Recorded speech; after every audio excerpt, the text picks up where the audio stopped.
Vous savez, le secteur dans lequel on est, c'est un secteur à haute intensité capitalistique. Donc, la barrière industrielle, principalement, ce sont les capitaux. Vraiment, c'est les capitaux. Vous avez touché le vrai problème de notre secteur d'activité, surtout le vrai problème des entrepreneurs locaux que nous sommes, c'est l'accessibilité aux ressources, mais surtout aux ressources longues, à loyer modéré. Je crois qu'aujourd'hui, je le dis, le vrai problème des entrepreneurs comme nous, c'est que nous avons aujourd'hui des ressources courtes, à loyer à taux d'intérêt assez important.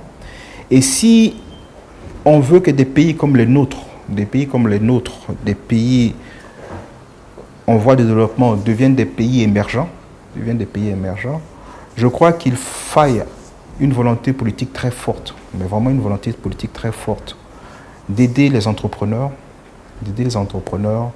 à trouver des ressources pour pouvoir pérenniser des structures comme les nôtres et surtout aider les entrepreneurs à trouver des ressources pour pouvoir compétir avec des sociétés étrangères, voire des multinationales. La différence entre les sociétés multinationales et nous, je le dis franchement, c'est surtout l'accessibilité aux ressources. S'il y a cette volonté et s'il y a cette capacité à pouvoir répondre à nos attentes à ce niveau, je peux vous assurer que nous sommes capables, pas de lever des montagnes, mais nous sommes capables de prouver que l'entrepreneuriat ivoirien a son mot à dire. Je vous le dis parce que je crois fondamentalement à la mondialisation.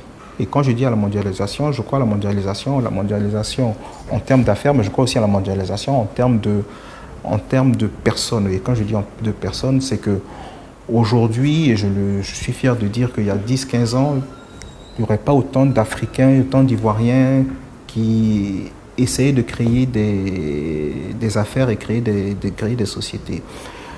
Et je le crois d'autant plus qu'une structure comme CIMAT, nous sommes introduits en bourse en Europe en 2007 parce que pour moi, cette mondialisation passe aussi par la reconnaissance mondiale et la reconnaissance mondiale passe par les marchés.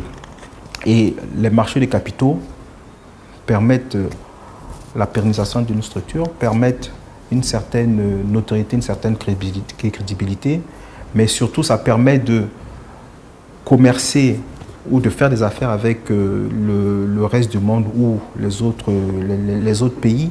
Et si on arrive, moi mon principe est de dire que si on arrive à créer un environnement sain, en prenant comme base notre socle, c'est-à-dire la Côte d'Ivoire, mais en essayant de voir